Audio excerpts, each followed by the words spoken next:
Shalom Bapak Ibu Saudara. Pagi hari ini kita akan merenungkan nasihat Paulus kepada Timotius untuk mendoakan semua orang. Mari kita baca 1 Timotius pasal 2 ayat 1 sampai 4. Saya baca pakai ILT ini.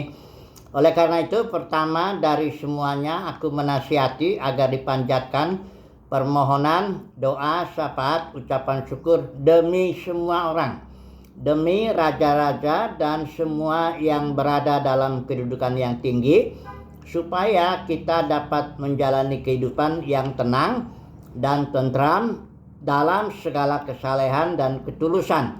Sebab hal itu baik dan dapat diterima di hadapan Elohim Juru Selamat kita.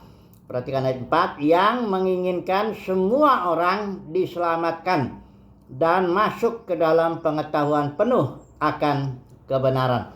Jadi kita disuruh berdoa untuk semua orang, untuk raja-raja, untuk pemimpin-pemimpin, dengan satu dasar ya, bahwa karena Elohim sendiri menghendaki semua orang diselamatkan. Di sini dikatakan dan mendapat pengenalan atau pengetahuan akan kebenaran yang penuh ya. Ini dasarnya kenapa kita disuruh berdoa untuk semua orang ya. Ya karena Elohim menghendaki semua diselamatkan. Nah pertanyaannya jadi kalau begitu, kalau Elohim menghendaki semua orang diselamatkan, kira-kira selamat nggak tuh semua orang? Ini sekarang pertanyaannya jadi ada gini, saya mau menjelaskannya begini.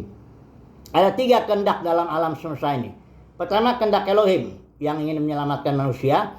Kedua, kehendak manusia, karena manusia punya kehendak ya, kehendak bebas walaupun tidak mutlak. Ada sebagian orang percaya kehendaknya bebas mutlak ya, oke lah. Yang ketiga ada kehendak iblis ya. Nah, dari 3 kehendak ini mana yang jadi? Mana yang paling berkuasa? Kalau dari Bapa di sorga dia sudah jelas ingin menyelamatkan semua manusia. Nah, dari manusia gimana? Nah, ada banyak pandangan di sini. Kalau ada orang bilang, oh itu tergantung, kalau manusianya nolak ya sudah, manusia milih masuk neraka, silakan masuk neraka selama-lamanya. Atau juga ada cerita iblis. Iblis itu tadinya sebenarnya Lucifer, malaikat bagus, tapi dia berontak, dia dengan kehendaknya dan dia menjauh dari Tuhan.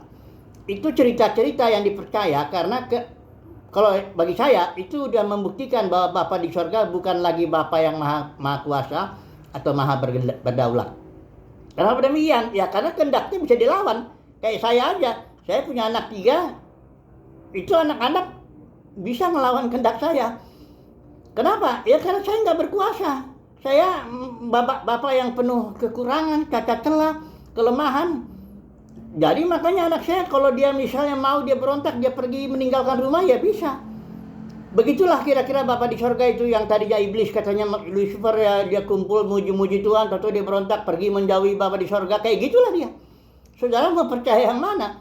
Mau percaya Bapa di sorga yang kayak saya, yang penuh kekurangan, kelemahan begitu, yang tidak berkuasa, tidak maha berdaulat, atau engkau mau percaya bahwa Bapa di sorga dia berkuasa? Kalau dia berencana itu nggak bisa lagi, nggak jadi.